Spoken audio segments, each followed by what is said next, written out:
Muy buenas tardes, amados amigos y hermanos mwiriwe bakundwa presentes nshuti na bene data muri hano aquí en Sao Paulo, aha muri Brasil, Sao Paulo, Brazil, en el Teatro muri Teatro Sao Pedro. Sao Pedro. Es para mí una bendición grande Kuri jewe n'umugisha udasanzwe estar con ustedes en esta ocasión kubana namwe muri kano kanya para compartir unos momentos de compañerismo kugira ngo dusangire umwanya w'ikiyago alrededor del programa divino tuyage ku mugambi w'Imana correspondiente a este tiempo final ugenewe iki gihe ca nyuma, y ver así turabe donde bityo nos encontramos en el programa de Dios aho tugeze mu mugambi w'Imana y ver la obra de Dios tubone n'umurimo correspondiente w'Imana a este tiempo final ugenewe iki gihe ca nyuma, y así disfrutar la obra de Dios, bityo tunezerezwe n'igikorwa c'Imana, bendiciones turonke n'imigisha y'Imana muri iki gihe ca y nyuma, escuchar su voz twumve n'ijwi ry'Imana riduhishurira todas las cosas ibintu byose correspondientes a este tiempo final. bigenewe iki gihe ca nyuma. Leemos en el libro del Apocalipsis, Dusome mu gitabo c'ivyahishuriro Yohana capítulo 1, mu gice ca mbere verso 1 al 3 kuva ku murongo wa mbere kugeza ku wa y gatatu, capítulo 22, hamwe no mu gice ca 22 verso 16. umurongo wa Y 16. dice así la escritura: Icanditswe kivuga la kiti, revelación de Jesucristo que Dios le dio uguhishura manifestar kwa a sus Yesu siervos Kristo uko las yahawe cosas que n'Imana deben suceder pronto, ngo y yereke la abagurano declaró biwe ibigira enviándola bibeho por medio de vuba, su ángel a su agatuma siervo Juan. umumarayika wiwe akabimenyesha umugurano wiwe Yohana, para mostrar a seus servos as coisas que brevemente devem acontecer. E pelo seu anjo as enviou e as notificou a João, seu servo. Que ha dado testimonio de la palabra de Dios y del yashingiye testimonio intahe de ivyo yabonye Jesucristo byose y de todas nivyo las jambo cosas que ry'Imana, ha no visto. gushinga intahe kwa Yesu Kristo. Da palavra de Deus e do testemunho de Jesus Cristo e de tudo o que tem visto. Bienaventurado el que lee y los que oyen Hahigwa las palabras de usoma, la profecía, de hahirwa esta profecía y guardar las n'abumva cosas en amajambo ella yo kuvugishwa escritas, n'Imana porque bakitondera el tiempo ivyanditswe está cerca. muri yo, kuko igihe kiri hafi. E os que ouvem as palavras desta profecia e guardam as coisas que nela estão escritas, porque o tempo está próximo. Y Apocalipsis 22, verso 16 No mu dice: vyeshuro Yohana mu gice ca 22 umurongo wa 16 haravuga ngo, Yo Jesús jewe Yesu he enviado mi ángel ntumye para umumarayika daros wanje testimonio de estas cosas gushingira en las intahe iglesias. mwebwe ivyo kubw'amashengero. Coisas nas igrejas. Yo soy la raíz y el linaje Ni jewe de munago wo ku gishitsi ca Dawidi, David, la ndi estrella umwuzukuruza resplandeciente wiwe, de la mañana. kandi ndi ikinyenyeri gica ibibatsi co mu gaturuturu. Que las bendiciones de Cristo Yesu imigisha ya Kristo sean sobre cada uno de ustedes yoba kuri umwe umwe wese muri y mwebwe sobre mí también, no kuri jewe y nanje, nos permita entender kandi atwemerere gutahura todo su programa umugambi wiwe wose correspondiente ugenewe a este tiempo final. kino gihe ca nyuma. Pueden tomar asiento si tienen la bondad. Murashobora gufata ivyicaro vyanyu. Nuestro tema para esta ocasión es Icigwa cacu muri kano kanya ni el misterio del ángel de Jesús, ibanga rya marayika wa Yesu del Apocalipsis. wo mu vyahishuriro Yohana. Este ángel es misterioso Uyu mumarayika ni umumarayika w'ibanga, kuko desde el ivyanditswe capítulo 1 del Apocalipsis uhereye mu gice ca mbere mu vyahishuriro Yohana hasta el capítulo 22 kugeza mu gice ca del 22 Apocalipsis mu vyahishuriro habla de Yohana este ángel. hatubwira kuri uyu mumarayika, kandi Es uno el que mumarayika trae esta revelación niwe apocalíptica iyazanye, niwe azana kuno guhishurirwa al kw'ivyahishuriro apóstol Yohana, San Juan. akakuzanira intumwa mutagatifu Yohana. Es tan importante en el programa de Cristo este ángel Uyu mumarayika ni uw'ingirakamaro cane mu mugambi w'Imana. que vean lo que sucedió con Juan el apóstol, el cual recibió a este ángel. que vejam que aconteceu kugeza ubwo mwokwitegereza uko vyabaye kuri Yohana intumwa Apocalipsis capítulo 19, uwakiriye versos uno 7 mumarayika. al 10. Ivyeshuro Yohana igice ca 19 umurongo w'indwi kugeza ku w'icumi Gocémonos y havuga hati: alegrémonos y démosle gloria, porque han llegado las bodas del tunezerwe Cordero, y su duhimbarwe esposa tuyihe se ha icubahiro preparado. kuko ubukwe bwa wa mwagazi w'intama bushitse, umugeni wiwe ariteguye. lindas são as bodas do Cordeiro, e já a sua esposa se aprontou. Y a ella se le ha concedido que se vista de lino kandi fino, yahawe limpio kwambara y impuzu zera resplandeciente, nziza porque zikayangana el lino fino zitanduye. es las acciones Izo mpuzu zera ocultas de nziza los santos. nizo bikorwa vyo kugororoka vy'abera. Puro e resplandecente, porque o linho fino são as justiças dos santos. Y el ángel me dijo: umumarayika arambarira atandika bienaventurados los uti que son hahirwa llamados a la abatorewe cena de gutaha las ubukwe bodas del Cordero. bwa wa mwagazi. Aqueles que são chamados à ceia das bodas do Cordeiro Son bienaventurados são bem-aventurados. barahiriwe porque cane son los elegidos de Dios, kuko ari abatoranijwe kera los miembros n'Imana, de la iglesia de Jesucristo, abagize ishengero rya Yesu Kristo, los redimidos por la sangre de Cristo. abacunguwe n'amaraso ya Kristo. Y me dijo: kandi arambarira estas son palabras atayo verdaderas de Dios. n'amajambo y'ukuri y'Imana. Verdadeiras palavras de Deus. Yo me postré a sus pies para adorarle. nikubitishwa hasi imbere y'ibirenge vyiwe no kumusenga. Mira, arambarira no lo hagas. atoya sigaho, Yo soy consiervo tuyo ndi umugura n'umugenzawe, y de tus hermanos que kandi ndi tienen mugenzi el wa bene testimonio so de Jesús. bafise ibyo gushingira intahe Yesu. Adora a Dios. Imana bari Porque el usenga, testimonio de Jesús kuko bashingira intahe es Yesu el espíritu de la profecía. baba bavugishwa na mpwemu. Podemos ver dushobora en el kumva programa de Dios ko umugambi w'Imana uyu mumarayika ari umumarayika w'ingirakamaro cyane kugeza que ubwo toda la revelación de Jesucristo uguhishurirwa kose kwa Yesu Kristo del Apocalipsis ko mu vyeshuro Yohana es dada a Juan kwahawe Yohana por medio del ángel de Jesucristo. biciye muri marayika wa Yesu Kristo. Por medio del ángel de Jesucristo biciye muri marayika wa Yesu Kristo viene la revelación apocalíptica niho haza uku guhishurirwa kw'ivyeshuro Yohana. y Juan kandi Yohana nawe se inclina delante del ángel, yarunamye imbere y'uwo mumarayika, tierra, yubama para adorar hasi los pies del ángel. kugira ngo asenge uwo Y el ángel mumarayika. dice que no lo haga. marayika aramubwira ko Y aquí se atobikora. identifica el ángel kandi ngaha uyu como mumarayika uno de los yiyerekana consiervos de Juan, nk'umwe mu bagurano bagenzi ba Yohana, ni redimido por mugenzi la we sangre de Cristo. uwacunguwe n'amaraso ya Kristo. Y también dice, y de ndetse tus kandi hermanos que haravuga retienen el ngo testimonio de Jesús. na mugenzi wa bene so bafise ibyo gushingira intahe Yesu. Também é Un miembro de la iglesia de ni Jesucristo, kandi ugize ishengero rya Yesu Kristo wacunguwe n'amaraso ya Kristo. esta ocasión kandi muri kano kanya mwitegereze, no fue aceptada la adoración que Juan le ofreció. ntabwo yemeye ko Yohana musenga. ¿Y por qué sería que Juan quería adorar al ángel? ni kubera ko Yohana yashaka gusenga no mu marayika, Que veía nuko yari yabonye Jesucristo revelado en su ángel. Yesu Kristo yihishurira muri marayika wiwe. La revelación de Jesucristo ukwihishura kwa Yesu estaba Kristo en el ángel de Jesucristo. yariko yihishurira muri marayika wa Yesu Kristo. nico gituma Apocalipsis capítulo mu vyeshuro 4, Yohana mu gice ca 4 verso 1, umurongo wa mbere Kristo yavuze ngo sube acá. duguze Yo hano te mostraré ndakwereke las cosas que han de suceder ibintu bigiye kubaho después de estas. hanyuma y'ibi. Y en Apocalipsis 22 no mu vyeshuro Yohana mu gice ca vemos que 22 toda esa revelación turabona yuko kuno guhishurirwa de estas cosas kose que deben suceder kw'ibi bintu bitegerezwa son kubaho dadas a conocer kumenyekana biciye muri marayika wa Yesu Kristo. kubera iki? porque en el ángel de kuko Jesucristo muri marayika wa Yesu Kristo está el que lo envió. niho hari Nuestro amado uwamutumye, Señor Jesucristo, umukundwa wacu mwami Yesu manifestado en el Kristo Espíritu Santo, agaragariye muri mpemu yera amenyekanisha avuga biciye muri malayika wiwe ntumwa bino bintu byose.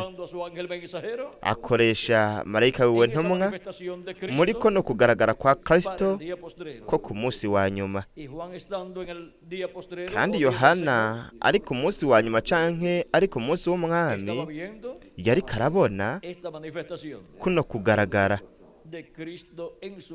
kwa Kristo agaragariye muri malayika wiwe ntumwa.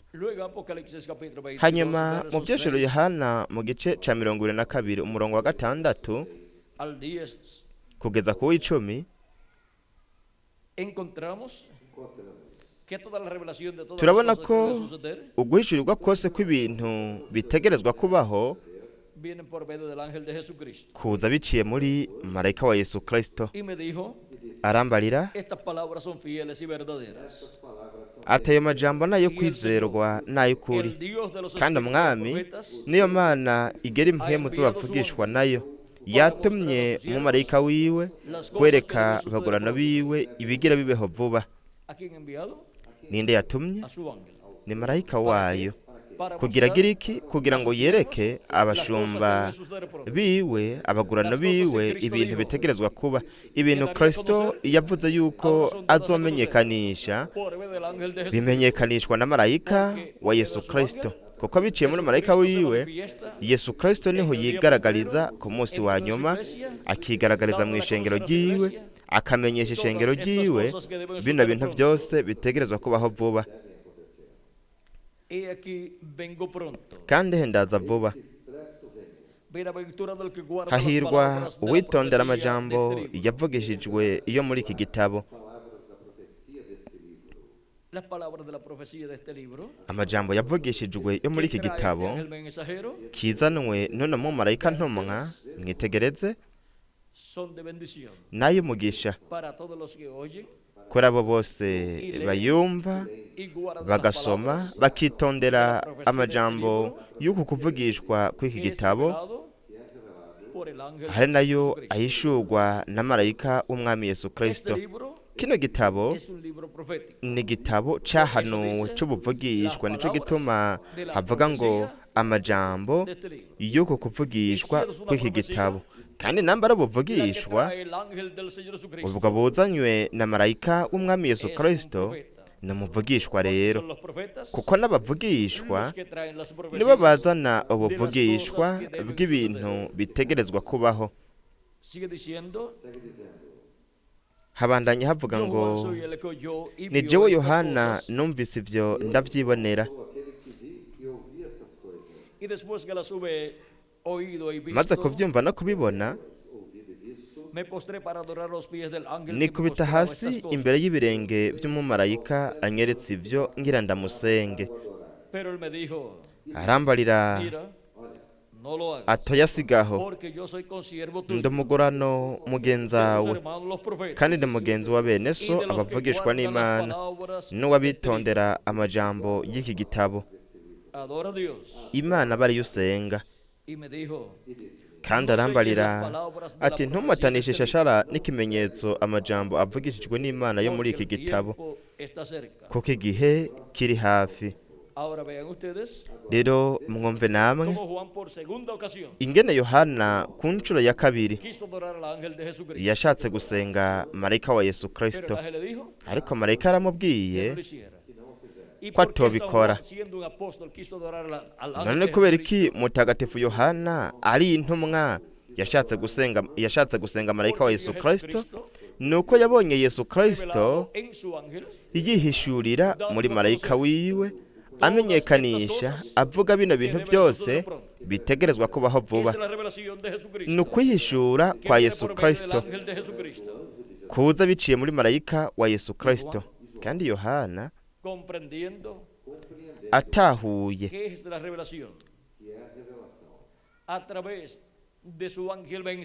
ko ari ukwihishura kwa Yesu Kristo biciye muri malayika wiwe ntumwa, ukwihishura kwa Yesu Kristo, yashatse gusenga Yesu Kristo ariko asenga malayika wa Yesu Kristo, ariko malayika yaramubujije, yaramubwiye ko atobikora. Rero dushobora kubona ko uno no es el mumarayika Señor Jesucristo. atari umwami yesu Si kirisito. hubiese sido el Señor Jesucristo, iyo aza kuba ari umwami yesu kirisito, hubiese recibido la adoración que Juan le ofrecía. aba yaremeye yuko yohana amusenga. Ahora vamos a ver reka rero twumve lo que dijo el precursor de la segunda venida de Cristo icyavuzwe n'integuza yo kuza kwa kabiri kwa en kirisito relación a este ángel. ku bijyanye n'uno mumarayika wa yesu kirisito. En la página 41 del ku libro de rupapuro citas, rwa 41 mu gitabo c'imirongo verso 330, akarongo k'amajana 330 havuga ngo y fue enviado.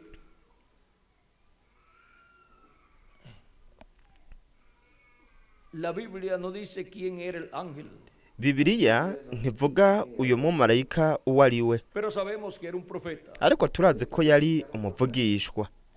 Ahora vean lo que dice rero mwumve uko el avuze precursor de la segunda integuza venida de Cristo, yo kuza kwa kabiri kwa kirisito. que este ángel de Jesucristo, avuze ko uno mumarayika wa yesu kirisito ari umuvugishwa, un hombre umuntu con las dos conciencias juntas. afise integerabwenge zibiri zikorera icyarimwe. Porque la Biblia enseguida dice, kuko bibiliya ubwayo iravuga ngo yo Jesús he enviado mi ángel jewe para yesu testificar ntumye de las mumarayika cosas wanje que han de acontecer gushingira brevemente. intahe mwebwe ivyo bigira bibeho vuba. Testificar as coisas que brevemente hão de acontecer. Luego vemos que cuando Juan comenzó a adorar al ángel, hanyuma turabona ko igihe yohana yatangura gusenga no mumarayika, marayika aramubwiye mira, no lo hagas. atoya sigaho ntubikore. Apocalipsis 22, ibyeshiwe verso 22 murongo 6 wa gatandatu kugeza ku w'icumi. 22, do verso 6 ao 10. y él dijo, yaramubwiye porque ngo yo soy kuko siervo juntamente con los profetas. ndi umugurano umugenzi w'abavugishwa n'Imana. Podía haber sido Elías, yari gushobora kuba ari Eliya, podía haber sido uno de los profetas. yari gushobora kuba umwe mu bavugishwa Juan n'Imana. era un apóstol, yohana yari intumwa, pero este profeta fue enviado. ariko no muvugishwa we yari Y Juan siendo yarungitswe. un apóstol, kandi yohana kuba ari intumwa, mire la naturaleza de sus demás murabe epístolas. kameremere, murabe izindi nzandiko yanditse uko zimeze, Prueba que Juan vyerekana ko no yohana escribió. atari we yanditse iki gitabo. O sea, prueba que Juan ni ukuvuga ngo vyerekana ko yohana no es el autor del libro del Apocalipsis. atari we yanditse igitabo c'ivyahishuriwe yohana, Porque no tiene la naturaleza de kuko Juan. ntigifise kameremere, ntikimeze nk'ibindi bitabo yohana yanditse. Luego mire la naturaleza de esto. hanyuma murabe uko kino gitabo O sea, la kimeze. naturaleza del ni libro del ukuvuga ngo Apocalipsis. uko igitabo c'ivyahishuriwe yohana kimeze. Juan era un escritor, yohana yari umwanditsi, un apóstol, intumwa, pero este es un espíritu de profeta. ariko uyu we ni mpwemu y'umuvugishwa n'Imana, Es enteramente una persona diferente. ni umuntu atandukanye na yohana.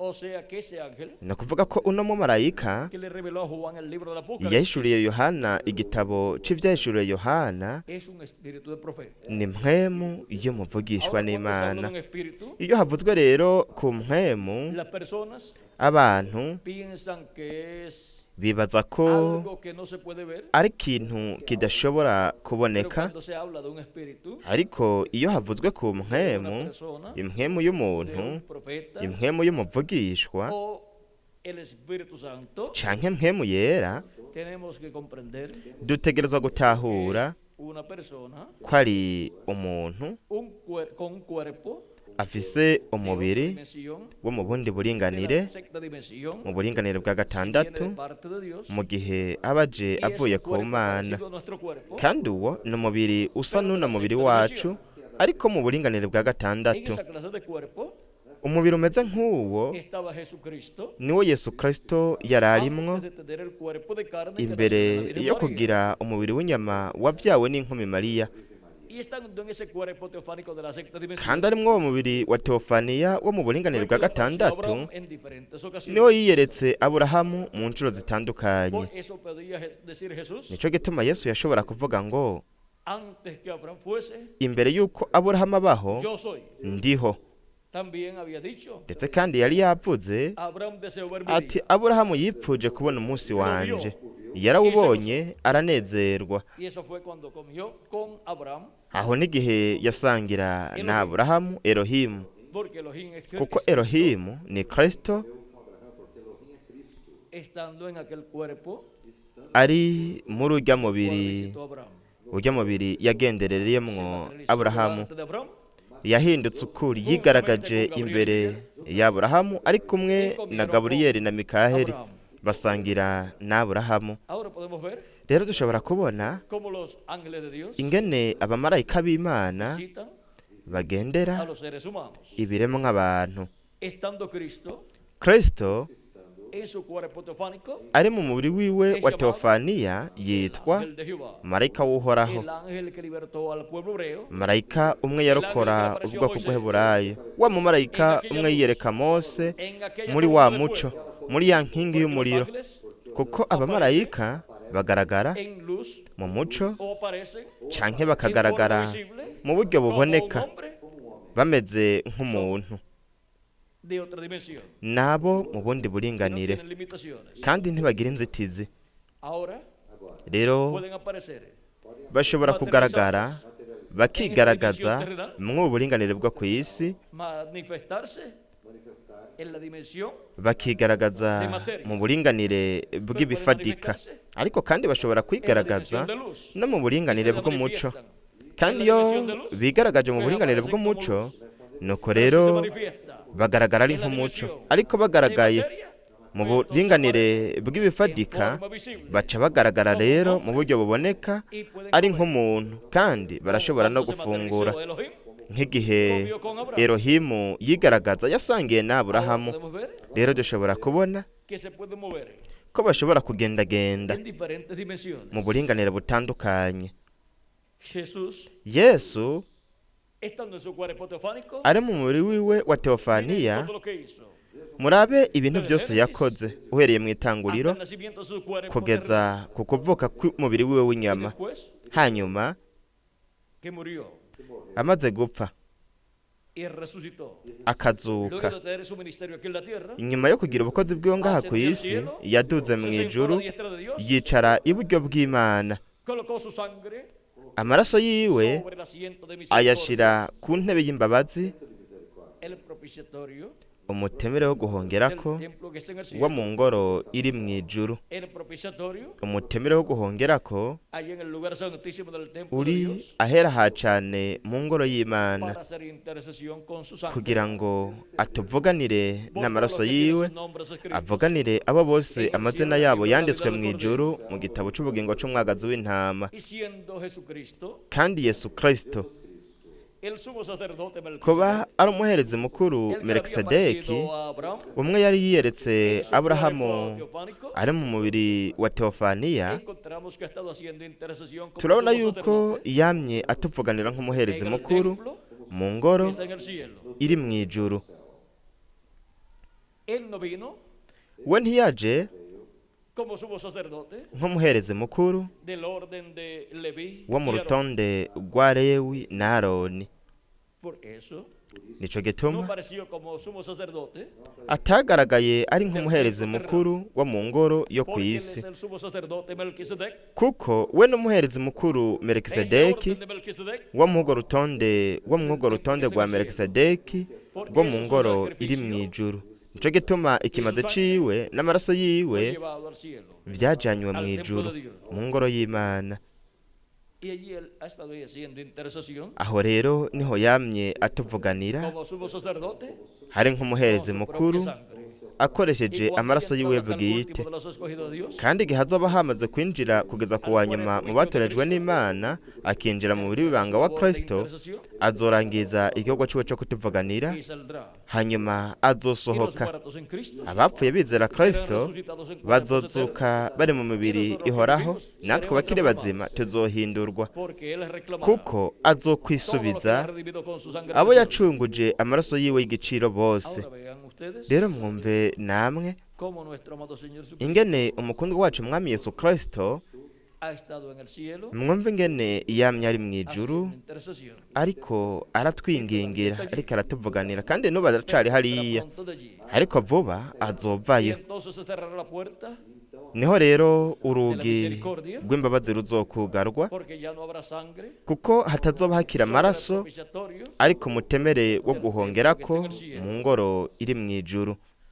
Ahora Rero podemos ver dushobora kubona cómo Cristo, ingene Kristo siendo el Melquisedec, ari we Melikisedeki, que le apareció a Abraham, umwe yiyereka Aburahamu, el sacerdote de Dios, umuherezi w'Imana del templo que está en el wo cielo, mu ngoro iri mu ijuru, y siendo el ángel de Jehová, kandi kuba ari nawe ari marayika w'uhoraho canke marayika que le w'isezerano, apareció a Abraham, umwe a yiyereka Isaac, Aburahamu, Isaka a Jacob na y Yakobo también a Moisés, ndetse na y le Mose, dijo, yo soy el Dios de akamubwira Abraham, ngo ndi Imana y'Aburahamu, de Isaac.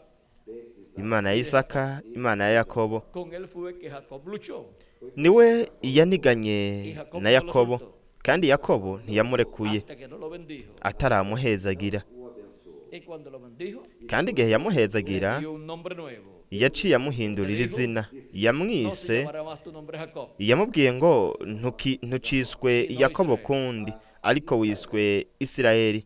ahora podemos ver Rero dushobora kubona que ese ángel ko uno mumarayika bendijo a Jacob yahezagiye y Yakobo, trajo un cambio azana impinduka ku buzima bwa Yakobo, impinduka nziza.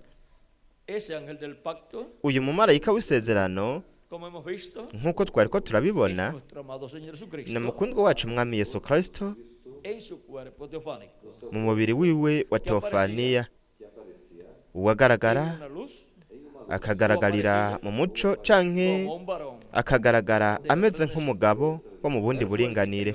Niwe yaremye los cielos y la tierra. amajuru hamwe Y n'isi. ahora Rero se hace carne yigeze umubiri, y su nombre, izina colocado ryiwe en el velo de carne, rishigwa ku mubiri w'inyama, ni Yesu, niryo zina ryashizwe ku mubiri w'inyama. redención, Iryo niryo zina ry'ubucunguzi, risobanurwa ngo umukiza canke para hacer umucunguzi, su obra de redención. kugira ngo akore igikorwa ciwe c'ubucunguzi. Y puede decir, Kandi yashobora kuvuga ngo antes que Abraham fuese, imbere y'uko Aburahamu abaho yo soy. ndiho. Y ahora, Rero el ángel del Señor Jesucristo, marayika w'umwami Yesu Kristo, antes de los ángeles mensajeros, imbere y'abamarayika están ntumwa, manifestados en carne humana en la imbere tierra, y'uko bagaragara bari mu mibiri y'abantu ku ya isi, era. we yari ariho. Él es el ángel Niwe que mumarayika, ministró a Juan el apóstol, niwe yazaniye esa Yohana revelación intumwa apocalíptica, kuno guhishurirwa kose kw'ibyahishuriye Yohana, y es el ángel kandi niwe que mumarayika para el día postrero ku munsi wa nyuma estará en la iglesia de Jesucristo, azoba ari mu ishengero rya en Yesu carne Kristo, humana manifestado, agaragariye mu mubiri w'umuntu mu gihe cy'ibiruka en bizifuruka dispensación de los reinos. hamwe n'ikiringo c'ubwami. Estos son Abo ángeles ministradores. n'abamarayika bayikorera nk'uko tubibwirwa San Pablo en su carta a los hebreos, na mutagatifu Pawulo mu gwete yandikiye Abaheburayo verso 14, murongo wa 14 dice, haravuga ngo no son todos espíritus ministradores, mbega abamarayika bose si mpwemu zikorera herederos de la zitumwa gukora salvación. igikorwa kubwo bazorarwa agakiza. Espíritus ministradores enviados para servir a favor daqueles que hão de herdar a salvação? Este ángel del Señor Jesucristo Uyu mumarayika w'umwami Yesu Kristo es un espíritu ni de impwemu profeta, y'umuvugishwa ikorera Imana, el cual es enviado ari we a la arungikwa iglesia de Jesucristo, ku ishengero rya a Yesu los herederos Kristo de salvación, ku bazorarwa agakiza, kugira ngo la palabra de Dios, abazanire ijambo ry'Imana rihwanye n'iki gihe ca nyuma, el mensaje del abazanire evangelio del reino, ubutumwa bw'inkuru nziza y'ubwami, ministrarle abazanire toda esta revelación kuno guhishurirwa kose que le dio a Juan el apóstol. kwahawe Yohana Y intumwa, se le dio a Juan esta revelación apocalíptica kandi de namba símbolos, yarahaye Yohana kuno guhishurirwa kw'ibyahishuriye Yohana mu buryo bw'ibimenyetso by'ibishushanyo, lo que esos símbolos warazi ico ivyo bishushanyo bisobanura, y el significado de esos símbolos kandi insiguro y'ivyo son bishushanyo dados a conocer a la iglesia de Jesucristo imenyeshwa ishengero rya Yesu Kristo muri iki gihe ca nyuma, y sobre todo cane las cane cosas que deben suceder en este día ibintu bitegerezwa kuba kuri uno munsi wa están nyuma, estos símbolos apocalípticos arivyo biri muri ibi bishushanyo abiertos by'ibyahishuriye estos Yohana. símbolos apocalípticos Ivyo bishushanyo by'ibyahishuriye Yohana de Jesucristo birahishurwa kugira ngo ishengero rya Yesu Kristo mu gihe cyo bikomeze imfuruka obtenga el conocimiento rironke de ubumenyi todas estas cosas bwa bino bintu que deben byose suceder pronto. bitegerezwa kubaho vuba.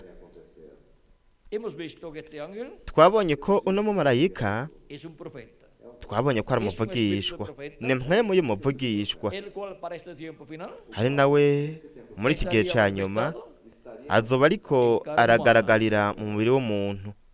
este ángel mensajero, Uyu mumarayika ntumwa siendo un profeta, kuba ari y umuvugishwa siendo un profeta dispensacional, kandi kuba ari umuvugishwa w'ikiringo, viene con las dos conciencias juntas. aza afise integerabwenge zibiri zikorera Y icarimwe, esto es un milagro kandi ico ni igitangaza en la vida de una persona mu buzima bw'umuntu, que tenga las dos conciencias juntas. ko agira integerabwenge zibiri El zikorera primer hombre icarimwe. que Dios colocó en la tierra Umuntu wa mbere Imana yashize ku isi fue Adán, ari we yari Adamu, tenía las dos conciencias juntas. yari afise integerabwenge zibiri zikorera icarimwe. Nico gituma mwe mushobora kubona En Génesis, mu que itanguriro todos los días ko iminsi yose Dios lo visitaba Imana y yaramugendera hablaba con él. ikavugana nawe. Dios en su cuerpo Imana mu mubiri wayo wa teofaniya, el ángel de Jehová, marayika w'uhoraho llamado el ángel de Jehová, yitwa marayika w'uhoraho, hablaba con Adán. yavugana na Adamu, yaganira na Adamu iminsi Él yose. es el que era antes que Abraham Niwe yabayeho imbere y'uko y Aburahamu antes de abaho, Adán también. ndetse n'imbere y'uko Adamu nawe nyene abaho, Él kandi estuvo manifestado en carne humana, niwe yamye agaragarira mu mubiri en el w'umuntu verbo de carne llamado Jesús.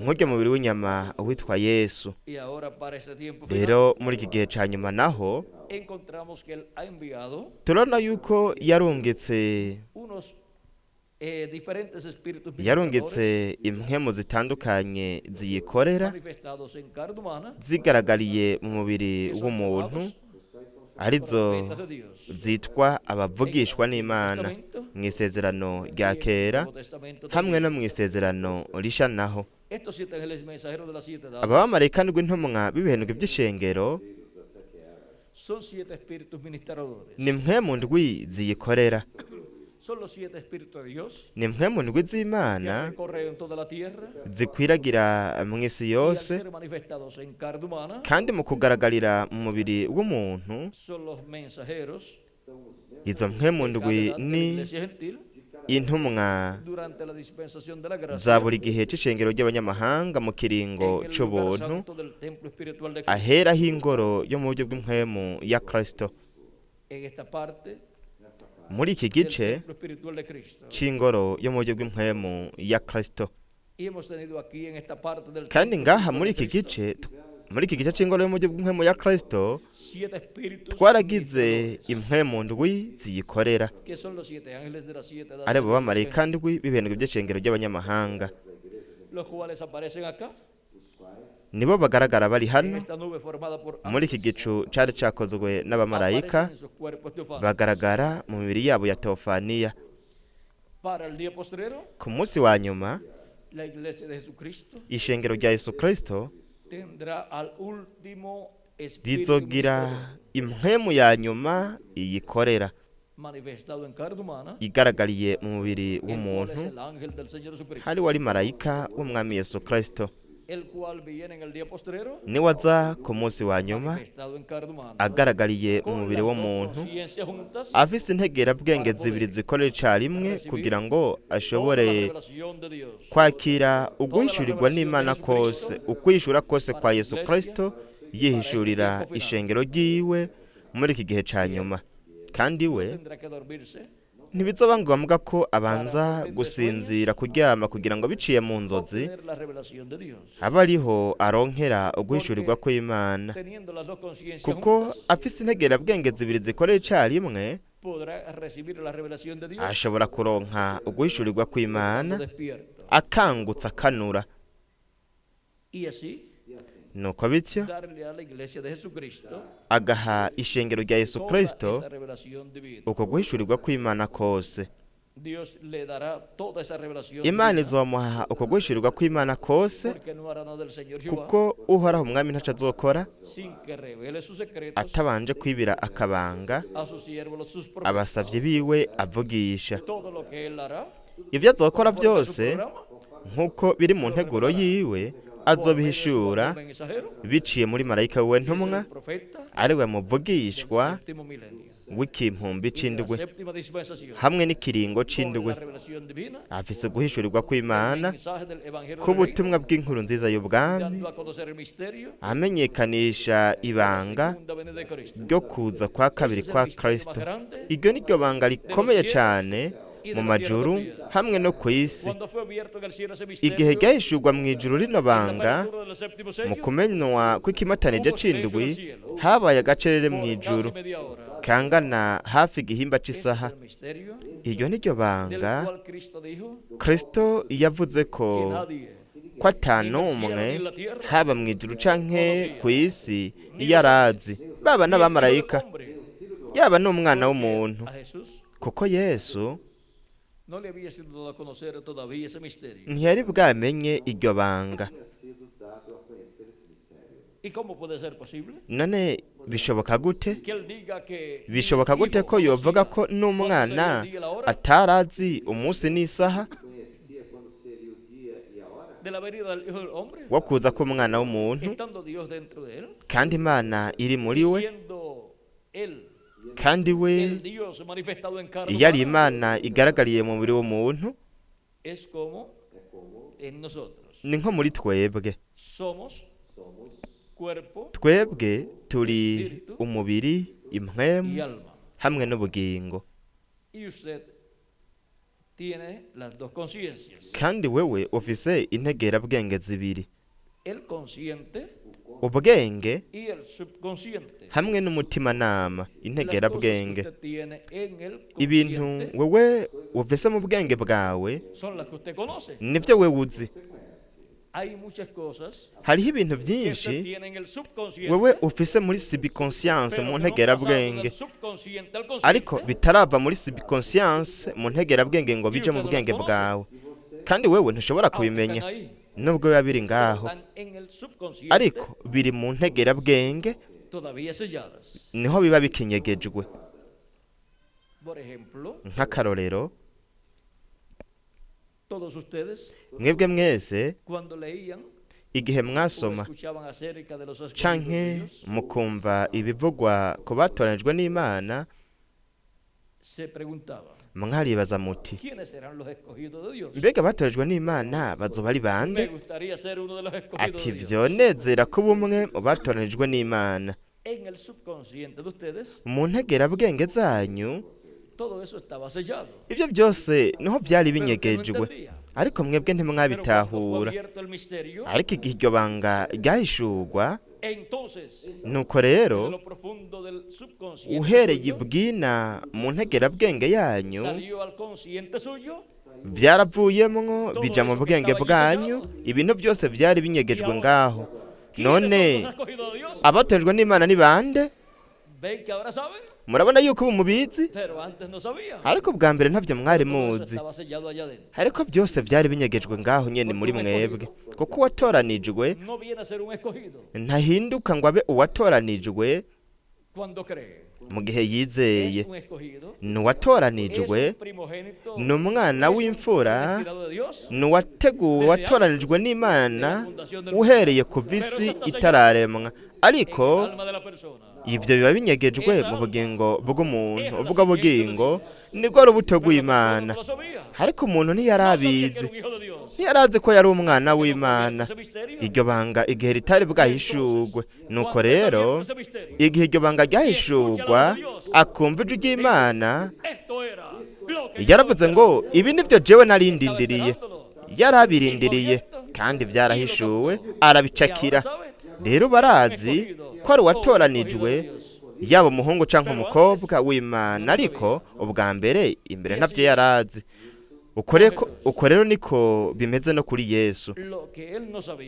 Ibyo atarazi byari biri muri subconscience, mu ntegerabwenge, no kuvuga ngo mu bwenge bw'Imana, ariko ntibyari bwimuke ngo bije mu gice cy'ubwenge, mu bwenge bwiwe. Kubw'ibyo rero ntabyo yarazi, ntiyarazi umunsi n'isaha wo kuza k'umwana w'umuntu, ariko we yarazi yuko kuza k'umwana w'umuntu kuzoba ku iherezo ry'ibihe, ku iherezo ry'ikinjana,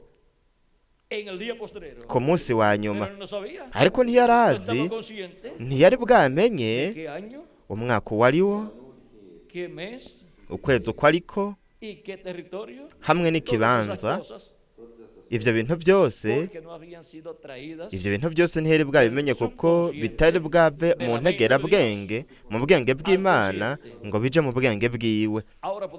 Rero dushobora kubona ingene byose byoroshe. Kwiyumvira rero ko Yesu Kristo ari we abigishwa babwiye ngo twebwe ubu turazi ko we uzi ibintu byose.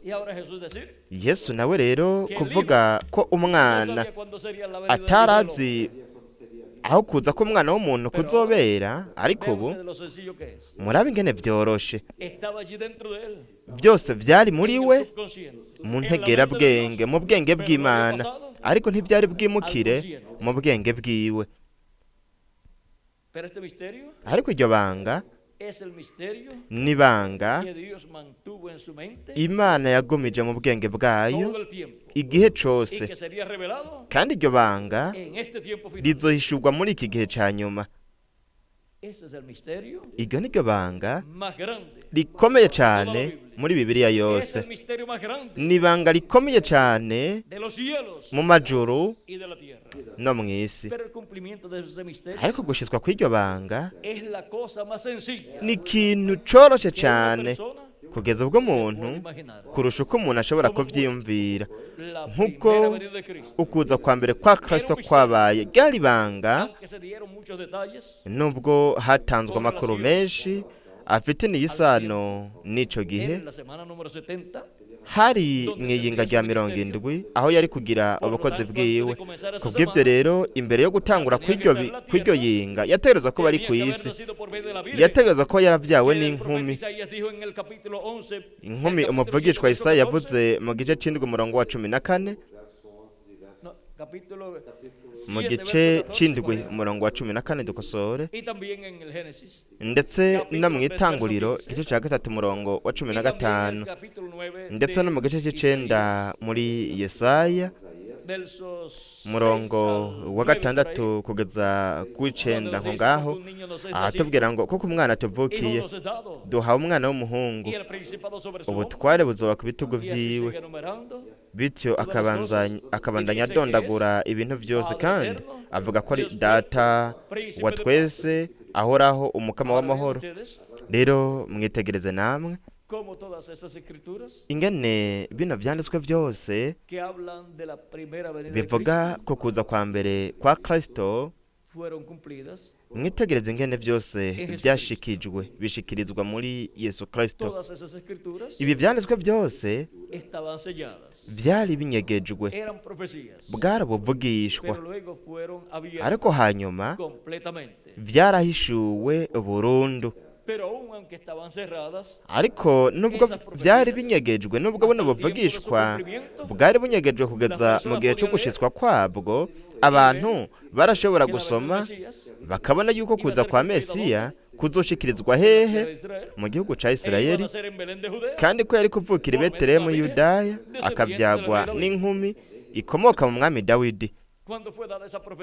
Igihe buno buvugishwa bwatangwa mu itanguriro, nta muntu n'umwe yarazi ahazobera ugushitswa k'ubwo buvugishwa. Ariko mu gihe cy'umuvugishwa Yesaya imana yatanze umuco mwinshi ku bijyanye no kuza kwa mesiya, kandi kubona buno buvugishwa bwose, umuntu abonye buno buvugishwa bwose, umuntu yarashobora kugira iciyumviro gitahuritse neza, akamenya igihugu, akamenya n'igisagara ahazoshikirizwa buno buvugishwa.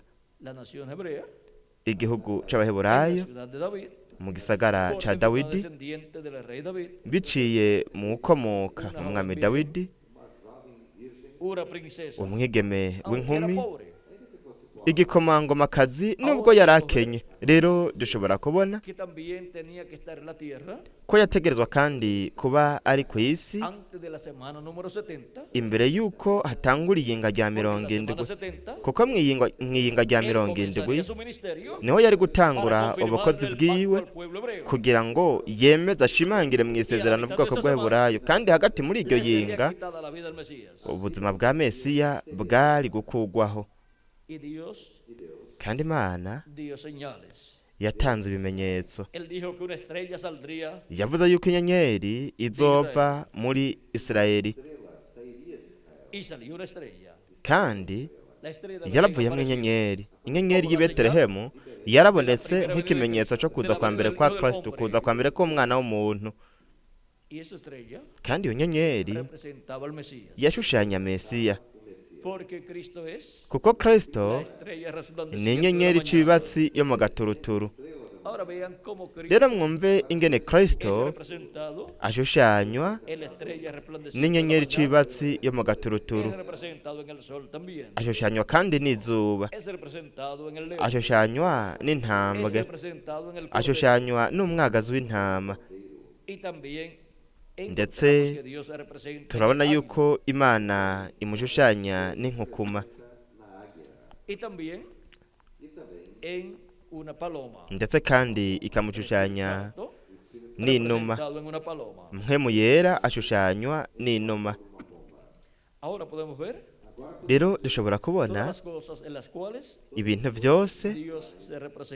ibintu byose bishushanya Imana, kandi dushobora kubona ingene mu kuza kwa mbere kwa Kristo habaye amakuru menshi avuga ku kibanza, ni ukuvuga ngo igihugu, igisagara,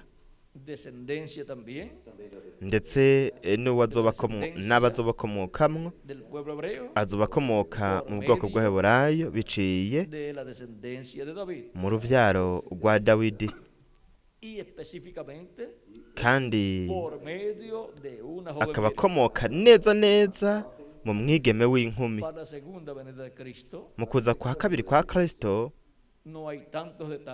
ntabwo hari amakuru menshi, nubwo ibintu byose byashikijwe mu kuza kwa mbere kwa Kristo bizokwisubiramwo mu buryo bugezweho. Ibyo bisobanura iki?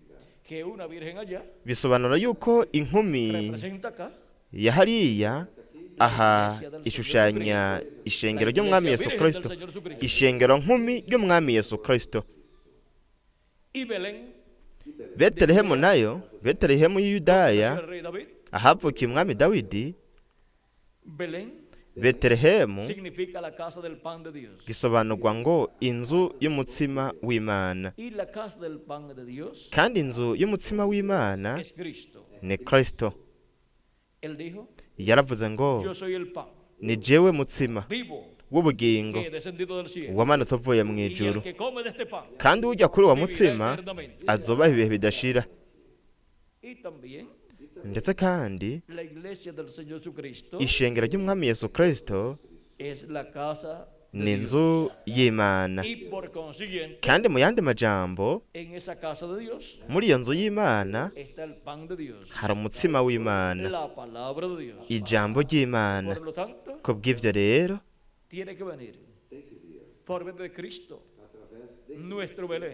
hategerezwa kuza biciye muri Kristo Betelehemu yacu. Ibyo bisobanura yuko uwavukiye muri Kristo, uwavukiye de creer en Cristo como nuestro Salvador. uwabyawe no kwizera Kristo nk'umukiza wacu akozwa n'amaraso ya Kristo, akuzuzwa mpwemu wa Kristo, akavuka bityo ubwa kabiri akavukira mu nzu y'Imana. Se cumplirá muri we la manifestación hazoshikirizwa ukugaragara kwa Yesu Kristo muri mpwemu yera ko ku munsi wa nyuma, para darnos a conocer kugira ngo atumenyeshe bino bintu byose bitegerezwa kubaho vuba. y Cristo el ángel del pacto Kandi Kristo marayika w'isezerano tendrá un nuevo velo de carne azogira uwundi mubiri w'inyama muri iki gihe cya nyuma, ndetse mu yandi tendrá un majambo nuevo nombre también azogira n'izina risha, y por consiguiente kandi mu yandi majambo tendrá un nuevo territorio. azogira n'ikindi kibanza Allá fue gishasha. en el este Hariya hari mu y en burasirazuba, el tiempo final mu gihe cya nyuma naho es en el oeste. ni mu burengerazuba. Allá fue como cordero Hariya yari nk'umwagazi w'intama, aha naho ni nk'intambwe. y si seguimos enumerando Kandi tubandanije tudondagura todas las cosas ibintu byose correspondientes a este tiempo final, bihwanye n'iki gihe cya nyuma, tendríamos que quedarnos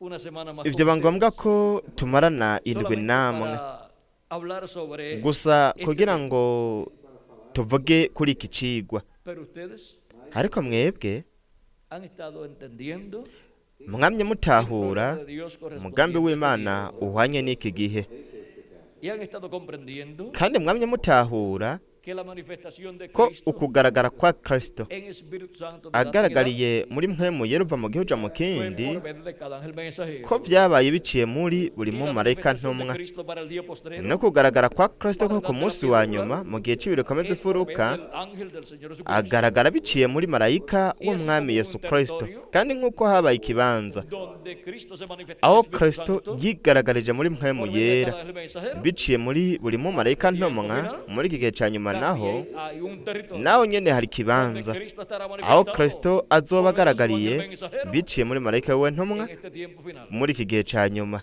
Y ese territorio es Kandi ico kibanza ni ¿cuál? ikihe? La América Latina. Ni Amerika Latine na Karayibe.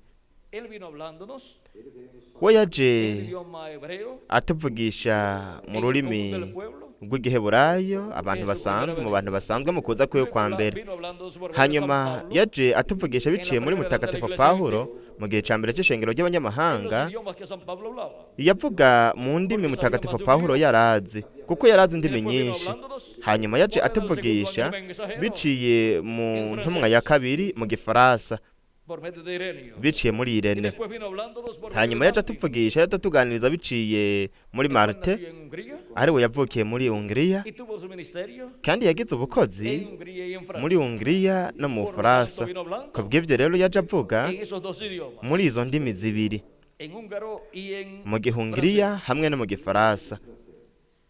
y luego se manifestó por medio de Colombia Hanyuma yigaragariza muri Kolomba, y vino hablándonos aza atuvugisha en dos idiomas tuganiriza también, mu ndimi zibiri nyene, en irlandés mu y Kiirilande escocés, hamwe no mu Kiekose, porque eso fue el Kuko territorio ivyo nivyo bibanza que cubrió Cristo por medio Kristo del ministerio de biciye mu bukozi bwa Marte.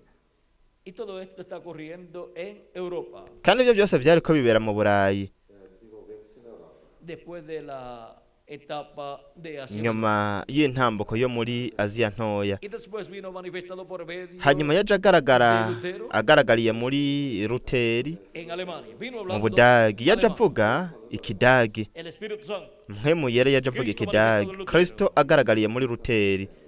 Después vino en Inglaterra. Hanyuma yaje mu hablando por medio Bwongereza de Wesley, avuga biciye muri Wesley Icongereza del de Inglaterra. cyo mu Bwongereza. Y después vino en la séptima edad de la iglesia. Hanyuma yaje mu gihe cyitwa ishengero ya ry'abanyamahanga no en Europa, atari mu Burayi, sino que voló ariko yaragurutse a otro continente. agurukira ku wundi Al mugabane, continente americano. ku mugabane wa Y vino Amerika. manifestado Nuko araheza aza agaragariye muri Revera William Branham, de la iglesia gentil.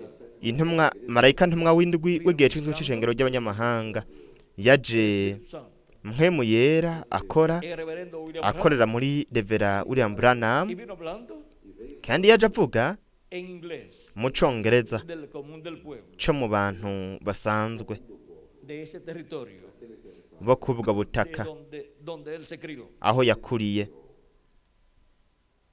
Y para el día postrero, ku munsi wa nyuma naho el Espíritu Santo, mpwemu yera, el ángel del pacto, marayika w'isezerano Jesucristo, yesu kristo pasa a la América Latina y el Caribe yimukira muri amerika latine na para karayibe hablarnos por medio de su ángel mensajero kugira ngo atuvugishe atuganirize biciye muri marayika we ntumwa del pueblo. mu bantu basanzwe mu rurimi El ángel mensajero de rwa marayika Jesucristo, ntumwa wa yesu kristo. y todos los que entiendan ese idioma, kandi abantu bose batahura urwo rurimi bumva urwo rurimi bazokumva muri urwo rurimi. abatarutahura nabo nuko bazobasobanurira, al idioma babasobanurire babashirire mu de todos los rurimi que quieren escuchar. mu rurimi bashaka kumviramwo rwose. amerika latine Tiene dos idiomas principales, ifise indimi zibiri nyamukuru, el español igisupanyol y el portugués. hamwe n'igiportige.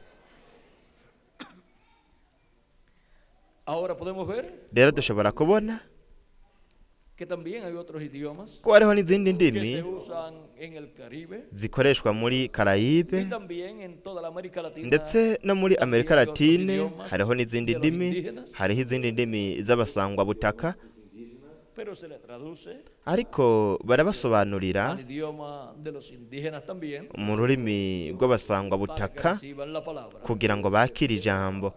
Y son miles de indígenas kandi n'ibihumbi by'abasangwa butaka la voz de Cristo n'abasangwa butaka benshi bariko bumva ijwi rya kristo kuri uno munsi wa nyuma mu gihe cy'ibireko bizifuruka. la bendición umugisha le ha tocado a la umugisha América Latina y el Caribe. wahawe amerika latine na karayibe. Hay personas hariho que abantu piensan biyumvira para poder entender ati kugira ngo nshobore gutahura la palabra de Dios ijambo ry'imana hay que estudiar mucho. ni ukubanza kwiga cyane, Hay que ir a una universidad o a ati un ni ukubanza kuja kuri kaminuza canke mu seminari seminario y graduarse nuko en teología. ndonka impamyabushobozi muri teologiya. mwamuze ikintu kimwe, Lo que la persona necesita icyo umuntu akeneye es ser un escogido de Dios. ni ukuba watoranijwe Es ser una n'imana, oveja de Dios. ni ukuba intama y'imana. Cristo dijo, kristo "Mis yaravuze ovejas oyen mi ati voz, intama y zanjye me siguen". zumva ijwi ryanjye zikankurikira. Él también we compara sus kandi ovejas yagereranije intama ziwe n'ivu ryiza. yavuze yuko ivu son ryiza aquellos ari que abo oyen la palabra bumva de Dios ijambo ry'imana y la entienden. Y bakaritahura, llevan fruto, bakama ivyamwa a 100 por uno, ijana kuri umwe, abandi nabo bakama 30 por uno. 60, abandi bakama 30. ¿Qué usted hace para que una plantita que usted siembra lleve mbega mucho we fruto? niki wokora kugira ngo igiti wateye came ivyamwa vyinshi? Pues le echa agua ni ukukivomera gusa para que crezca bien kugira ngo gikure neza, y lleve mucho fruto. hanyuma came ivyamwa También vyinshi. permite que el sol le dé, ndetse kandi ukemera ko izuba quita todo rikirasira, lo que estorbe ugakuraho ibintu byose para que el sol bikizibira le pueda dar bien. kugira ngo izuba rikirasire neza.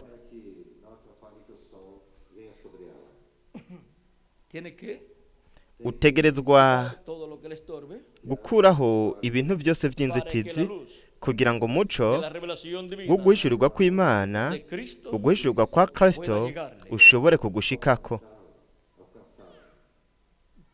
no puede dejar ntushobora en kureka su vida cosas ngo urekere mu buzima bwawe ibintu y byose que vaya a decir by'inzitizi, no puedo estar en la canke actividad ngo uvuge uti sinshobora kuja mu porque bikorane tengo tal o tal compromiso, kuko mfise ibintu runaka namaze porque gusezerana, tengo tal y tal cosa que kuko hacer. mfise ibintu runaka byo gukora.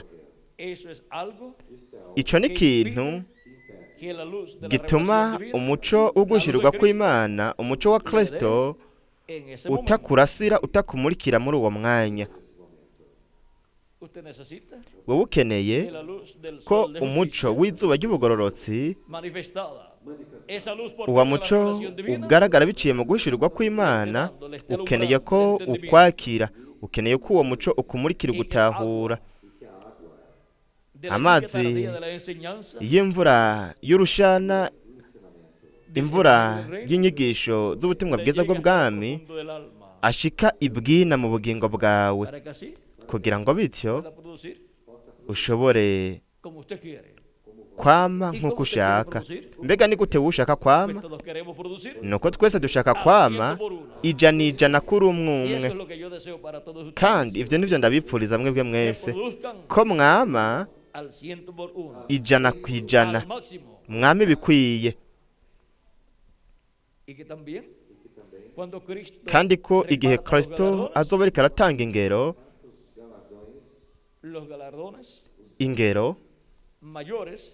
zikomakomeye zizoba iza mwebwe mwese na jewe kandi. Rero dushobora kubona ko na mutagatifu Pawulo yavuze ati ibikorwa mukorera umwami si ivy'imfa gusa. Kristo nawe yaravuze ko umwana w'umuntu aje azananye n'abamarayika biwe kugira ngo agerere umuntu wese ibikwiranye n'ivyo yakoze. Matayo mutagatifu igice ca 16 umurongo wa 27. Umurongo wa 27. No mu vyeshuro Yohana mu gice ca 22 umurongo wa 12.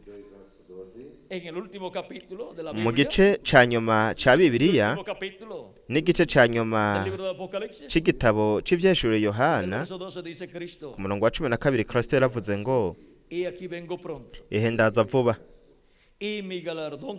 nzanye ingero kugira ngo ngerere umuntu wese ibikwiranye n'ivyo yakoze.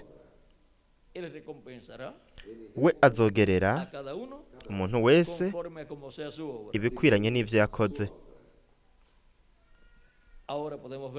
Rero dushobora kubona ko dufise umugisha ukomeye cyane. Muri iki gihe twahawe ihigwe umugambi w'Imana ryo kugira ku nshuro ya mbere muri kahise ka Amerika Latine na Karayibe hamwe no muri kahise k'ikiremwa muntu kugira igihe hamwe n'ikiringo gitangurira muri Amerika Latine na Karayibe. Ni ku nshuro ya mbere muri kahise mu mateka y'ikiremwa muntu hamwe no mu mateka ya Amerika Latine na Karayibe. Kandi ni ku nshuro ya mbere aho Amerika Latine na Karayibe igize intumwa, umuvugishwa ntumwa. Kandi igitangaje kugira ikiringo, kandi ifise n'igice c'ingirakamaro cane mu ngoro y'Imana ahera ha cane, ikibanza ciza cane Imana yagisigiye ubwa nyuma kugira ngo izogihe abanyamerika Latine na Karayibe hamwe na malayika wabo ntumwa. Kandi abanyuma bazoba ba mbere,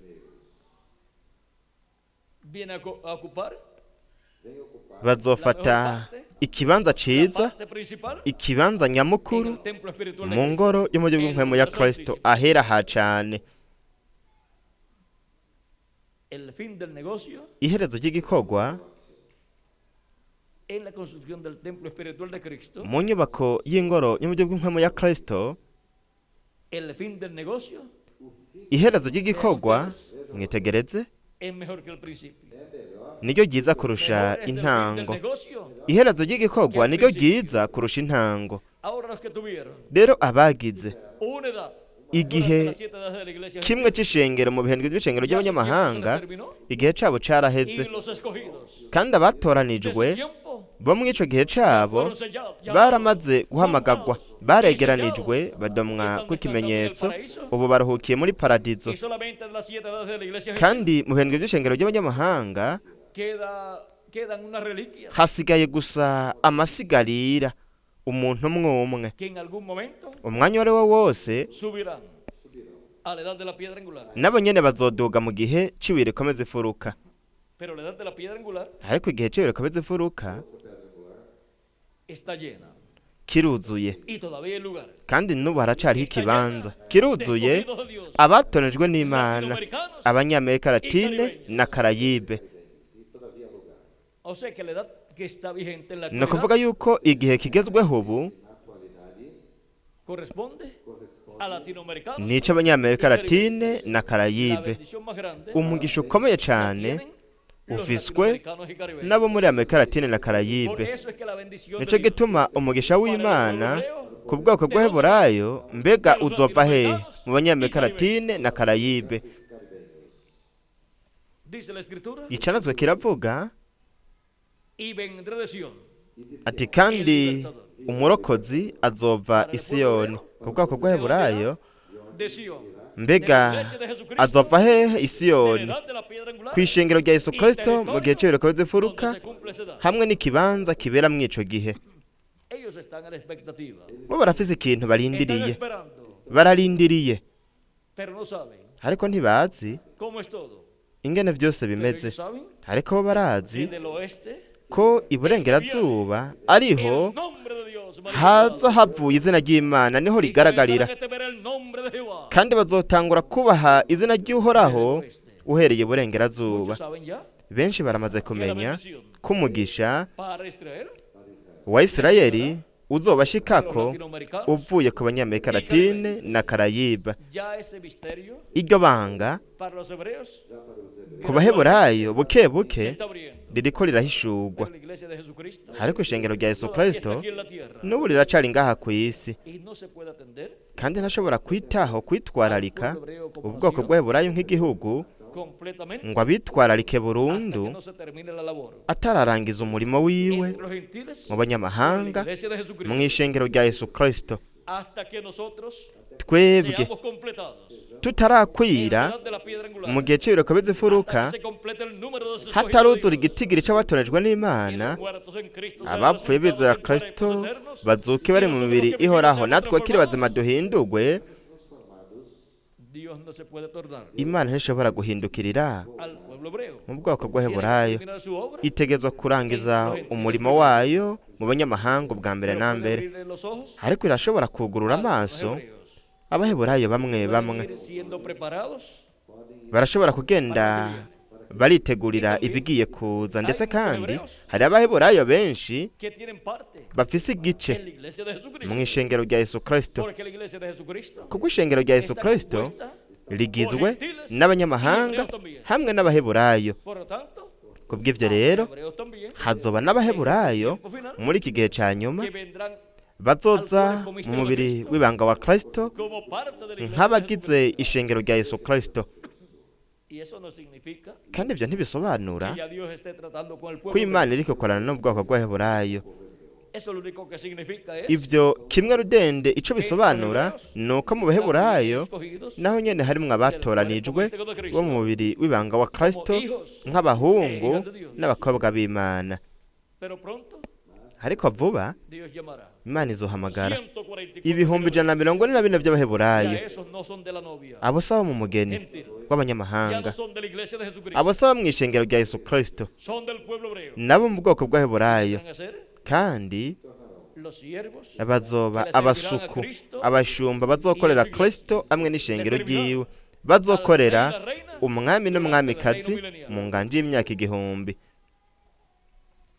ellos bobo no van a la cena de la boda del cordero. ntibazoca mu mazimano y'ubukwe bw'umwagazi w'intama, Ellos morirán durante la bo gran bazopfa mu kaboro gakomeye, tribulación, pero resucitarán ariko bazozuka al final de la gran tribulación akaboro gakomeye karangiye kugira ngo babe mu nganje y'imyaka para 1000, servir kugira ngo bakorere como eunucos ari nk'inkone, a Cristo bakorere kristo y a su iglesia, hamwe n'ishengero a ryiwe, la reina bakorere umwamikazi hamwe en n'umwami ese glorioso reino milenial. muri iyo nganje y'ubwiza y'imyaka 1000. ni ukuvuga yuko bazogira umugabane igice ngirakamaro cyane mu bwami bwa mesiya, De Cristo. mu bwami bwa kristo. Y toda la nación hebrea kandi igihugu cyose cy'abaheburayo tendrá una bendición grande, kizogira umugisha ukomeye cyane mu bwami bwa kristo, porque estará a la cabeza kuko nicyo kizoba kiri hejuru, nicyo kizoba kiri hejuru y'ibindi bihugu byose. azoba ari umugwa mukuru w'isi yose. Jerusalén será la capital yerusalemu del mundo entero. izoba umugwa mukuru w'isi yose. ¿Dónde se encuentra el presidente de una nación? mbega ni he umuperezida umukuru w'igihugu Y el rey de aba una ari? nación? canke umwami en la w'igihugu capital. aba ari ¿Y umugwa dónde mukuru, estará el rey kandi umwami azoba ari he? del pueblo hebreo Umwami w'ubwoko y del mundo bw'Eheburayo entero durante el reino hamwe milenario? n'isi iyiva ikagera mu ngandi y'imyaka Pues en igihumbi Jerusalén, azoba ari i en el Yerusalemu trono de David, ku ntebe y'ubwami ya porque eso Dawidi. será Nico gituma la capital azoba ari umugwa mukuru wa Isirayeli hamwe n'isi yose, y el territorio de Israel kandi ubutaka bwose bwa Isirayeli buzoba nk'intara nkuru y'ubwo y el bwami. resto del mundo, Iyindi si ahandi hantu hasigaye ku isi todo el territorio sobre el cual azoba ari ikibanza cose, ikibanza Kristo azoganza. Rero ven ustedes una cosa muy importante. mwumve ikintu c'ingirakamaro cane. Los primeros Abambere que tienen la oportunidad bafise ihigwe como naciones nk'igihugu para entrar ryo kwinjira al programa de Dios mu mugambi w'Imana del reino milenial bw'ubwami bw'imyaka igihumbi, serán las personas bazoba ari y abantu las naciones hamwe que n'ibihugu estarán viviendo bizoba bihari, en el último territorio bizoba bibaye ku gice en ca que los nyuma, gentiles ku butaka donde bwa Dios se nyuma manifieste. bwo mu banyamahanga aho Imana izigaragariza. Mbega ivyo bisobanura iki? Que la América Latina y el Caribe Bisobanura yuko Amerika Latine na Karayibe es el territorio arico kibanza, aribwo butaka, que tiene la oportunidad nico kibanza gifise de ihigwe entrar ryo kwinjira al reino milenial de Cristo. mu ngandi y'imyaka igihumbi ya Kristo, kuko umugisha wa Kristo Está en la América Latina y el uri Caribe. muri Amerika Latine na Y los Karayibe, 7 colores del arco iris kandi amabara ndwi y'umunywa w'amazi están siendo w'isezerano ry'Imana ariko aragaragarira muri Amerika Latine na así como fue Karayibe, manifestado un color del nk'uko arco iris hagaragaye ibara rimwe ry'umunywa w'amazi muri buri gihe c'ishengero ry'abanyamahanga. Mu gihe cacu naho los 7 colores n'amabara ndwi en un círculo completo. ari mu muzingo uhese wugaye. Así es como Dios ve Uko niko Imana rero ibona la América Latina y el Caribe. Amerika Latine na Karayibe En la manifestación mu kugaragara de Cristo kwa en este Kristo tiempo final. muri iki gihe ca nyuma, Porque es Cristo el que tiene kuko ni Kristo niwe afise esos 7 colores. ayo mabara ndwi. Es el pacto de Cristo Ni isezerano rya Kristo manifestado rigaragaye América Latina y el Caribe. muri Amerika Latine na Karayibe. Por lo tanto, Kubw'ivyo rero América Latina y el Caribe Amerika Latine na es la que Karayibe tiene la oportunidad en niyo este tiempo ifise ihigwe muri iki gihe ca nyuma, final de entrar ihigwe ryo kwinjira umugambi w'Imana para pasar al reino milenial de Cristo. kugira ngo yinjire mu ngandi y'imyaka igihumbi ya Kristo. También Ndetse tendrá esa oportunidad iryo higwe el pueblo hebreo. rizogirwa n'ubwoko bw'Abaheburayo. Ahora podemos ver Rero dushobora kubona una cosa muy importante. ikintu kimwe c'ingirakamaro Sabemos cane. que los juicios divinos Turazi yuko ibihano van vy'Imana a venir sobre la tierra. bizoza kw'isi, Pero la América Latina y el Caribe, ariko Amerika Latine na Karayibe por cuanto tiene una oportunidad kubera grande ko en este ifise tiempo, ihigwe rikomeye cane muri iki gihe, oramos por la América Latina y el Caribe turasengera Amerika Latine na para que Karayibe Dios la guarde kugira ngo Imana iyirinde y entre al reino milenial de Cristo. ize yinjire mu ngandi y'imyaka igihumbi ya Kristo. Estamos en el territorio Turi mu kibanza donde está la bendición de Dios ahari umugisha w'Imana en este tiempo final muri iki gihe ca nyuma, y en donde Dios kandi ni naho envía Imana el mensajero irungika marayika wayo para ntumwa dar el testimonio kugira ngo ashinge de intahe todas estas cosas y'ibi bintu byose en las iglesias. mu mashengero.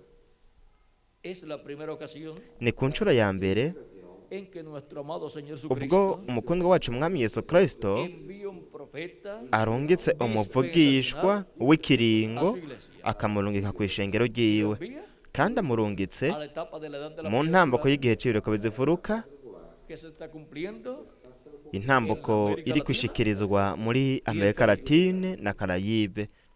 la bendición más grande Umugisha ukomeye cane de todos los tiempos wo mu bihe byose ku ishengero rya Yesu Kristo la tiene Cristo ni Kristo awufise en este tiempo final. muri iki gihe ca nyuma. ¿Para quiénes? Awufitiye Para bande? todos nosotros. Awufitiye twebwe twese.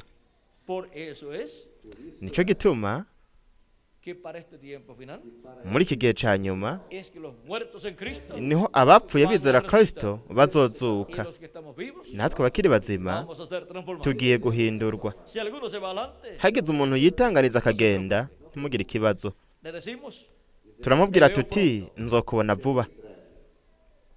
Y si alguno se va a ir kandi hageze umuntu antes de irse, agira agende, mbere yo kugenda arashobora kutwikebanura, kudusezera, akatubwira ati regresaré nzobabona vuba, en el nuevo cuerpo. ati nzogaruka ndi mu mubiri musha, Y regresaré kandi nzogaruka jovencito. ndi umusore, ndi Y umuyabaga. nosotros podemos decirle, natwe turashobora kumubwira tuti te esperaremos. turakurindiriye, Y nosotros también kandi natwe estaremos en un nuevo tuzoba cuerpo. turi mu mubiri musha.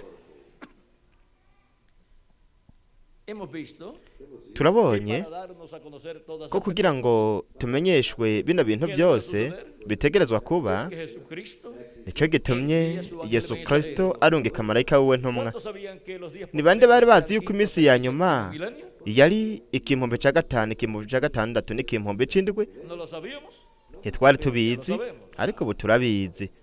Y el día postrero, kandi umunsi wa ¿cuántos nyuma sabían que era el ni séptimo bande bari milenio? bazi yuko ari ikihumbi c'indwi? ntitwari tubizi, ariko ubu turabizi, Porque kuko Cristo kristo ha enviado su ángel yarungitse marayika para wiwe darnos testimonio kugira ngo adushingire de todas intahe estas cosas. y'ibi bintu byose bitegerezwa kubaho vuba. Y ahora podemos ver rero turashobora el kubona misterio ibanga del ángel rya marayika del Señor Jesucristo. w'umwami yesu kristo. Hemos visto que es un profeta, twabonye ko ari umuvugishwa afise integerabwenge zibiri zikorera icarimwe, kuko umuvugishwa ni umuntu afise integerabwenge zibiri zikorera icarimwe, kandi twabonye yuko ari umuvugishwa y w'ikiringo, hemos visto que viene kandi twabonye yuko aje en la América Latina y el Caribe. muri amerika latine na Y karayibe, hemos visto que viene kandi twabonye ko en aje la edad de la piedra mu angular gihe cy'ibireko bizifuruka y dispensación del reino. hamwe n'ikiringo c'ubwami. Y hemos visto que viene twabonye ko con aje el mensaje afise ubutumwa del reino, bw'inkuru nziza y'ubwami, revelándonos aduhishurira el misterio ibanga de la segunda venida de ryo Cristo kuza kwa kabiri kwa kristo como león de la tribu de Judá, nk'intambwe yo mu como muryango rey wa de yuda, reyes, nk'umwami w'abami, señor de señores, hamwe n'uganza en su abaganza reclamo. mu gikorwa ciwe co kwisubiza ivyiwe. bino bintu byose Las hemos visto twabibonye, y hemos visto kandi el twabonye misterio de este ángel. ibanga ry'uyu mumarayika. Hemos visto que este es el ángel twabonye yuko uyu ari we mumarayika azogirwa umwana w'imana akiri muzima. los otros ángeles abandi bamarayika no pudieron llegar a la adopción. ntibashoboye gushika ku kugirwa abana La b'imana, adopción es kuko ukugirwa abana la b'imana transformación de no nuestros guhindurwa cuerpos kw'imibiri yacu, en donde obtendremos aho un cuerpo. tuzoronka umubiri uhoraho. Pero ellos creyeron ariko bo que barizeye serán adoptados, yuko bazogirwa abana b'imana, kandi bazogirwa abana porque van a ser b'imana resucitados kuko bazozuka en cuerpos eternos. bari mu mibiri ihoraho. uko rero no kugirwa umwana w'imana ku bapfuye bizera kristo, kuri twebwe natwe no De guhindurwa nuestros cuerpos. kw'imibiri yacu. Eso es la redención ubwo del cuerpo. uko no gucungurwa k'umubiri, kugira ngo Los hijos e hijas de Dios abahungu n'abakobwa b'imana tener nuevamente bongere bagire cuerpos eternos imibiri ihoraho, y ser imagen y semejanza bagire ishusho na de kameremere nuestro amado Señor by'umukundwa Jesucristo. wacu mwami yesu kristo.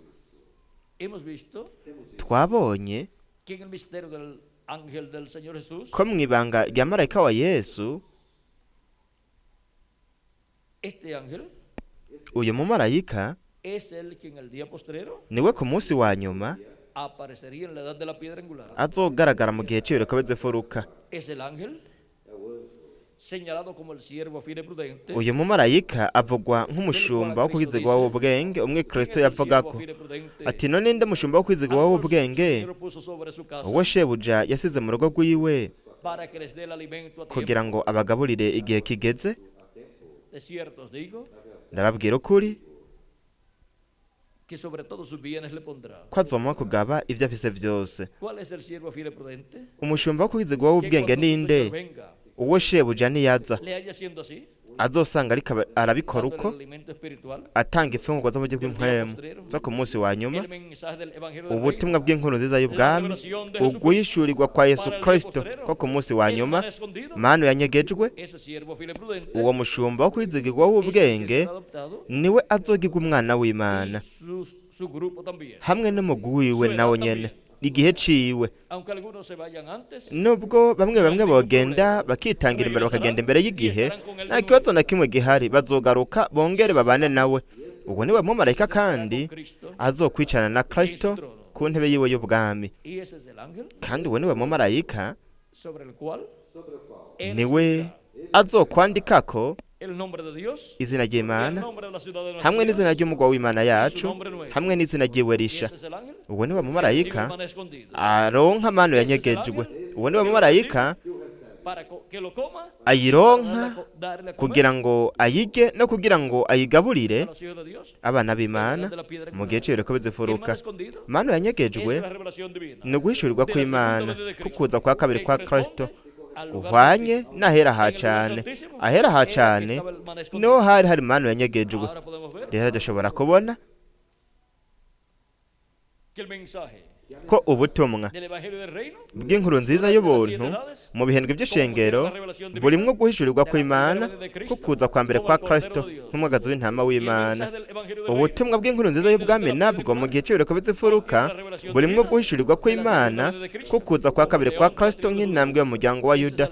Izo nizo mfungwa zo mu gihugu mpwemu que Cristo les da izo Kristo aha a sus escogidos abo por yatoranije medio de su ángel biciye mensajero. muri marayika wiwe ntumwa, En adición ziyongera alimento ku espiritual mfungwa zo mu gihugu mpwemu de las 7 edades de la iglesia gentil, z'ibihembwe by'ishengero by'abanyamahanga, además del alimento espiritual de la primera venida de Cristo. ziyongera ku mfungwa zo mu gihugu mpwemu zo kuza kwa mbere kwa Kristo. Rero dushobora kubona Tan grande umugisha ukomeye cyane udasanzwe uri kubatorejwe n'Imana bose bo ku munsi wa nyuma, y todo kandi Dios lo hace byose sencillo Imana ibikora mu buryo bworoheje cyane, byose biroroshe para que hasta los niños, kugira ngo n'abana bashobore porque hasta kubitahura, los niños kuko n'abana nabo nyene bazohindurwa. por eso Nico gituma tiene Dios que llevar a cabo Imana byose itegerezwa kubikora mu buryo buciye bugufi. y les puedo decir Kandi que si los adultos nashobora kubabwira ko mu gihe no avanzan abakuze en el conocimiento nibatatera del imbere programa de Dios, mu bumenyi bw'umugambi w'Imana, abana bazobacako, porque los niños kuko están bien abana adelantados. bo barateye imbere cyane.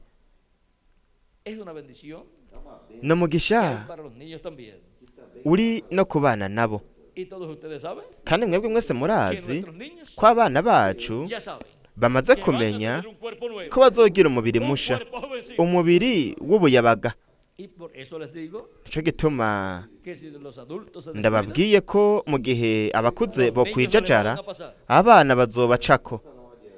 No fueron niños, Mbega ntibari abana, proclamando so bariko baratangaza igihe Yesu yinjira yanesheje, batangaza bavuga ngo hosana mwana wa Dawidi, uguje mu izina ry'umwami.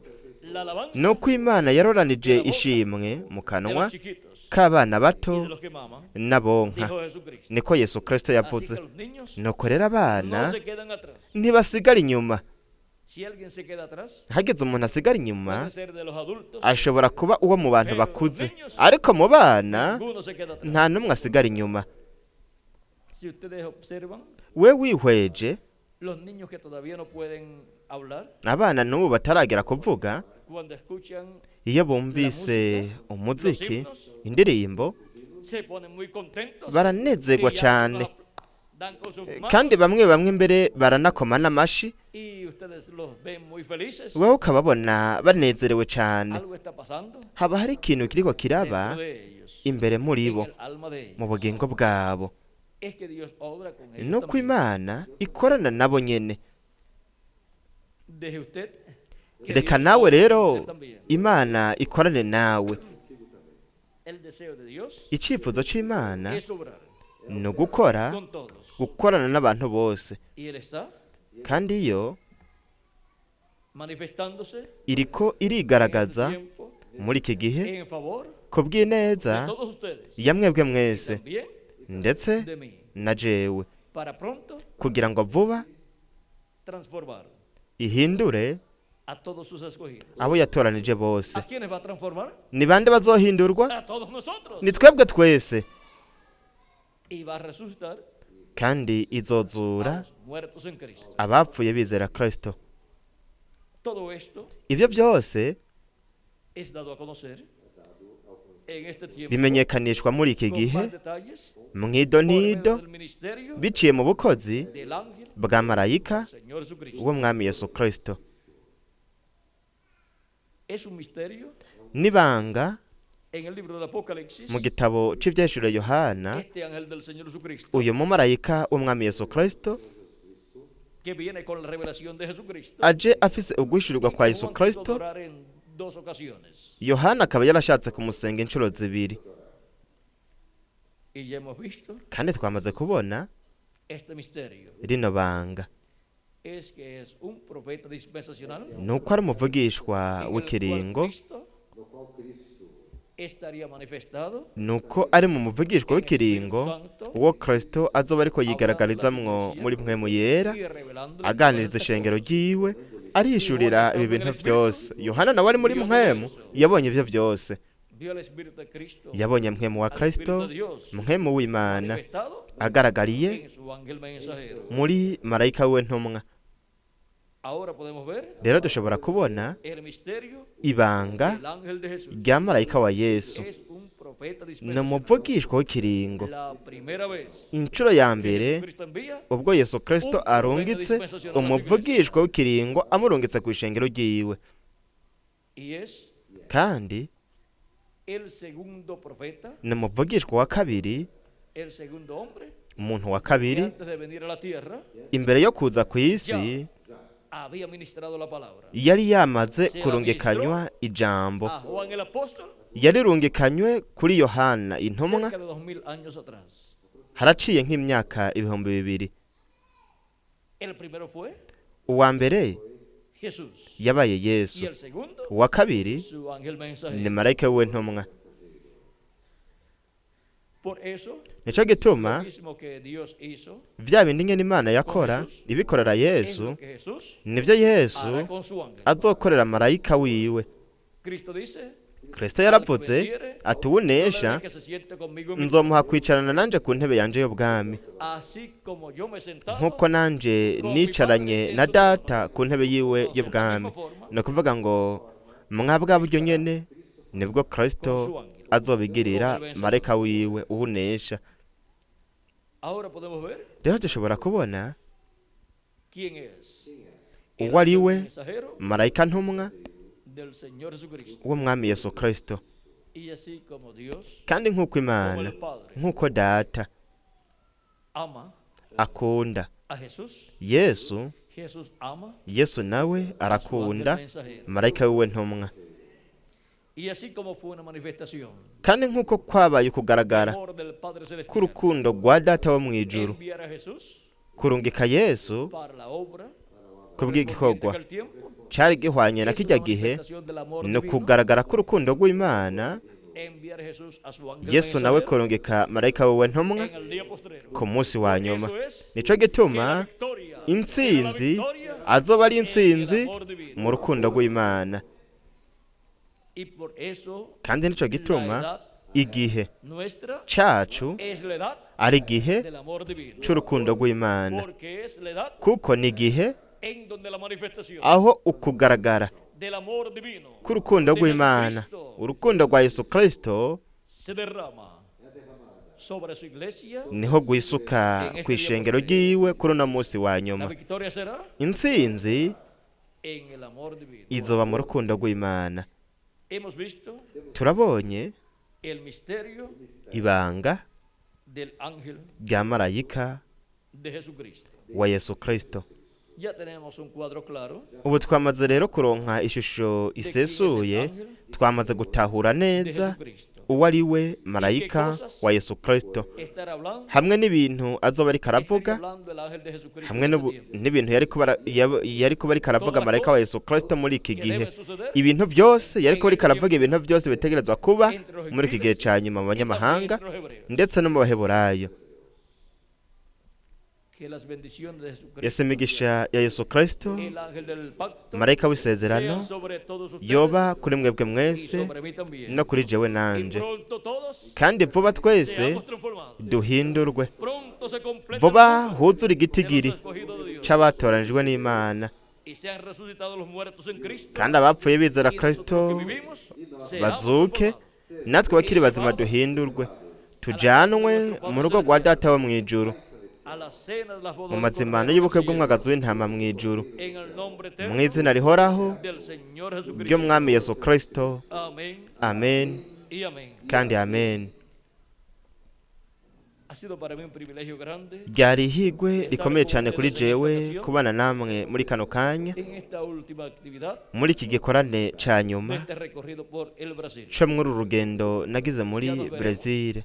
Tuzobonana En el próximo año, mu mwaka uza Dios mediante, imana niyabishaka, ya sea haba en cuerpos mortales tukiri muri ino mibiri ipfa canke turi mu mubiri musha. Oren mucho por mí, Munsengere cyane, oren por las actividades musengere que ibikorane vamos a tener el próximo año ibyo acá en el tuzogira Brasil, mu mwaka uza ngaha muri y Brazil, por todas las actividades hamwe n'ibikorane en byose, las cuales estaré ibikorane antes de llegar hasta ustedes. tuzogira imbere y'u kugaruka ngaha muri mwebwe. Que Dios les bendiga Yesu Imana y yobahezagira les guarde. kandi Y muchas ikabarinda, gracias por vuestra amable atención. kandi murakoze cyane kuba mwateze amatwi mubikunze, mubandanye mugira Una tarde o una noche umugoroba canke ijoro llena de las bendiciones de Jesucristo. byuzuye imigisha ya Yesu Kristo, Y adelante kandi sirviendo a Cristo. Ya mubandanye estamos mukorera bien Kristo. cerca de nuestra Ubu transformación. turi hafi cyane yo guhindurwa Y kwacu, esa parte ntihagire umuntu del n'umwe camino de Cristo. yitandukanya n'inzira ya Kristo, Busque más personas ariko murondera abandi bantu benshi kugira ngo bakurikire Kristo. Que Dios les bendiga Yesu Imana y yobahezagira les guarde a todos. kandi ikabarinda mwese.